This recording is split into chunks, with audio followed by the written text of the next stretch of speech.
So ಇವತ್ತಿನ ವಿಡಿಯೋದಲ್ಲಿ ನಾನು ಬೇಬಿ ಬಾಯ್ ಸ್ಕ್ಯಾನಿಂಗ್ ರಿಪೋರ್ಟ್ಸ್ ನಿಮ್ಮ ಜೊತೆ ಶೇರ್ ಮಾಡ್ಕೋತಾ ಇದ್ದೀನಿ. ನಾವು ಬಂದು ಪ್ರಕ್ರಿಯಾ ಹಾಸ್ಪಿಟಲ್ಸಲ್ಲಿ ಡೆಲಿವರ್ ಮಾಡಿಸ್ಕೊಂಡಿದ್ದು, ನಮ್ಮ ಡಾಕ್ಟ್ರ್ ಹತ್ರ ಕ್ಲಿನಿಕಲ್ಲಿ ತೋರಿಸ್ಕೊತಾ ಇದ್ದಿದ್ದು ಆ್ಯಂಡ್ ಸ್ಕ್ಯಾನಿಂಗ್ ಸೆಂಟರ್ ಸಪ್ರೇಟು. ನಾನು ಬಂದು ಮಾಮ್ ಆ್ಯಂಡ್ ಮೀ ಡಯಾಗ್ನೋಸ್ಟಿಕ್ಸಲ್ಲಿ ನಾನು ಆಲ್ಮೋಸ್ಟ್ ಎಲ್ಲ ಸ್ಕ್ಯಾನು ಸಹ ಮಾಡಿಸ್ಕೊಂಡಿದ್ದು. ಎಲ್ಲ ಒಳ್ಳೊಳ್ಳೆ ಫೀಟಲ್ ಮೆಡಿಸಿನ್ ಡಾಕ್ಟರಲ್ಲಿದ್ದರು ಆ್ಯಂಡ್ ಆಲ್ಮೋಸ್ಟ್ ಎಲ್ಲ ಸ್ಕ್ಯಾನು ಕೂಡ ನಾನು ಅಲ್ಲೇ ಮಾಡಿಸ್ಕೊಂಡಿದ್ದು. ಸೊ ಇನಿಷಿಯಲ್ಲಿಂದ ಆಲ್ಮೋಸ್ಟ್ ಎಲ್ಲ ಥರ ಸ್ಕ್ಯಾನಿಂಗ್ ರಿಪೋರ್ಟ್ನ, ಫುಲ್ಲು ಸ್ಕ್ಯಾನಿಂಗ್ ರಿಪೋರ್ಟ್ನ ನಿಮ್ಮ ಜೊತೆ ನಾನು ಈ ವಿಡಿಯೋದಲ್ಲಿ ಶೇರ್ ಮಾಡ್ಕೊತಾ ಇದ್ದೀನಿ. ನೋಡಿ, ಇದು ಬಂದು ನಮ್ಮದು ಬೇಬಿ ಬಾಯ್ದು ಫಸ್ಟ್ ರಿಪೋರ್ಟು. ಸೊ ಆಗ್ತಾನೆ ಆಲ್ಮೋಸ್ಟ್ ಒಂದು 7-8 ವಾರ ಪ್ರೆಗ್ನೆನ್ಸಿ ನಾನು ಮನೆಯಲ್ಲಿ ಕನ್ಫರ್ಮ್ ಮಾಡ್ಕೊಂಡಾದಮೇಲೆ ನಾನು ನೆಕ್ಸ್ಟು ಡಯಾಗ್ನೋಸ್ಟಿಕ್ಸಲ್ಲಿ ಟೆಸ್ಟ್ ಮಾಡಿಸೋಣ ಅಂತ ಹೋಗಿದ್ದೆ. ಸೊ ನಾನು ಬಂದು ಕ್ಲಿನಿಕಲ್ಲಿ ತೋರಿಸ್ಕೊತಾ ಇದ್ದಿದ್ದು ಫೇಮಸ್ ಗೈನಕಾಲಜಿಸ್ಟ್ ಹತ್ರ, ಅವ್ರದ್ದೇ ಸಪ್ರೇಟ್ ಕ್ಲಿನಿಕ್ ಇತ್ತು, ಅದರಲ್ಲಿ ತೋರಿಸ್ಕೊತಾ ಇದ್ದೆ.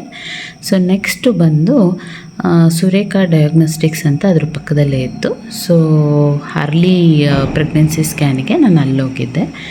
ಸೊ ಆವಾಗ ಅಕಾರ್ಡಿಂಗ್ ಟು ದಿಸ್ ರಿಪೋರ್ಟ್ ನಂದು ಗೆಸ್ಟೇಷನಲ್ ಏಜು, ಫೀಟಸ್ ಡೆವಲಪ್ ಆಗ್ತಾ ಇದ್ದಿದ್ರ ಏಜ್ ಬಂದು 7 weeks 2 days ಡ್ಯೂರೇಷನ್ ಇತ್ತು. ಸೊ ನೋಡ್ಬೋದು ಇಲ್ಲಿ, evidence of well formed gestational sac with single live embryo noted. ಮತ್ತು CRL ಕ್ರೌನ್ ರಂಪ್ ಲೆಂತ್ ಎಷ್ಟಿತ್ತು, 4.3 mm, corresponds to the gestational age of 6 weeks 1 day duration. Crown rump length ಅಂದರೆ that is measurement of foetus. ಈಗ ಹೊಟ್ಟೆಲಿ ಬೆಳೀತಾ ಇರೋ ಪಾಪು ಎಷ್ಟು measurement ಇದೆ ಅಂತ. Next foetal cardiac activity, heart beat ಎಲ್ಲ ಚೆನ್ನಾಗಿದೆ.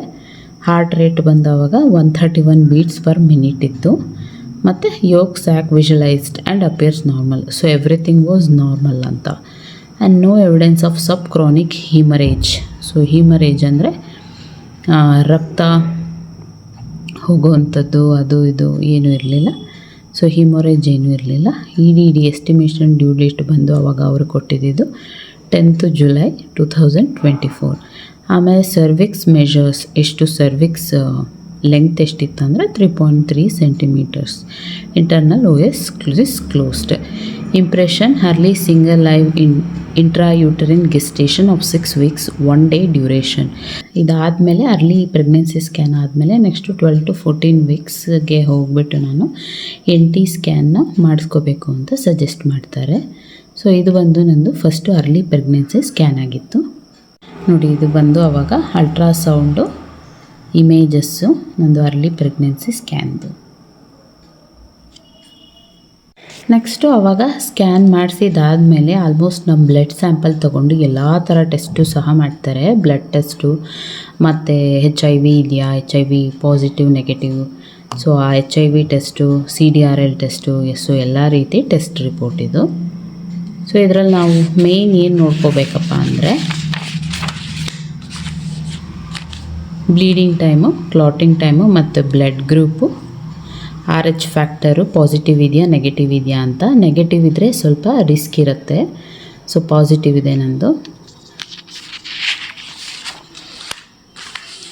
ನೆಕ್ಸ್ಟು ಇದು ನೋಡ್ತಾರೆ ಓರಲ್ ಗ್ಲೂಕೋಸ್ ಚಾಲೆಂಜ್ ಟೆಸ್ಟು, ಅಂದರೆ ಡಯಾಬಿಟಿಕಾ ಇವರು ಇಲ್ವಾ.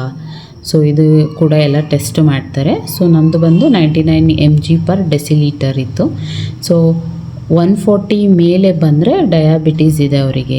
ಆಲ್ಮೋಸ್ಟ್ ನಮ್ಮ ಡಾಕ್ಟ್ರ್ ಹೇಳಿದ ಪ್ರಕಾರ 99, 100 ಒಳಗಡೆ ಇರಬೇಕು, 100 ಮೇಲೆ ಇರಬಾರ್ದು. ಅದು ಸ್ವಲ್ಪ ಪ್ರೀ ಡಯಾಬಿಟಿಕ್ ಅಂತ ತೋರಿಸುತ್ತೆ. ಸೊ ನಂದು ಬಂದು 99 mg/dL ಇತ್ತು.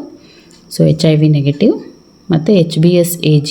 ಸೊ ಈ ಟೆಸ್ಟ್ ಕೂಡ ಮಾಡ್ತಾರೆ, ಇದು ಕೂಡ ನೆಗೆಟಿವ್ ಬಂದಿತ್ತು. ಮತ್ತು ಇದು ರ್ಯಾಪಿಡ್ ಕಾರ್ಡ್ ಮೆಥಡ್. ಸೊ ಇದು ಒಂದು ಟೆಸ್ಟು ಇರುತ್ತೆ. ಸೊ ಇದು ಬಂದು ನೆಗೆಟಿವ್ HCV ಟೆಸ್ಟು. ಫ್ಯಾಕ್ಟರ್ ಬಂದು ಹೀಮೋಗ್ಲೋಬಿನ್ ಎಷ್ಟಿದೆ ಅಂತ ಚೆಕ್ ಮಾಡ್ತಾರೆ. ಹೀಮೋಗ್ಲೋಬಿನ್ ನಂದು ಬಂದು ಅವಾಗ ಸ್ವಲ್ಪ ಕಡಿಮೆ ಇತ್ತು, 9.4 mg/dL. ಸೊ ಎಷ್ಟಿರಬೇಕು, 12 to 16 g/dL. ಸೊ ಹೀಮೋಗ್ಲೋಬಿನ್ ಜಾಸ್ತಿ ಆಗೋದಕ್ಕೆ ನನಗೆ ಟ್ಯಾಬ್ಲೆಟ್ ಸಹ ಕೊಟ್ಟಿರ್ತಾರೆ ಪ್ರೆಗ್ನೆನ್ಸಿಯಲ್ಲಿ. ಸೊ ಇದೊಂದು ಹೀಮೋಗ್ಲೋಬಿನ್ ಒಂದು ಮೇಯ್ನ್ ಫ್ಯಾಕ್ಟರ್, ಅದು ನೋಡ್ಕೊಬೇಕು. ಮತ್ತು blood group, RH factor. So ಇದೆಲ್ಲ ಮೇಯ್ನು.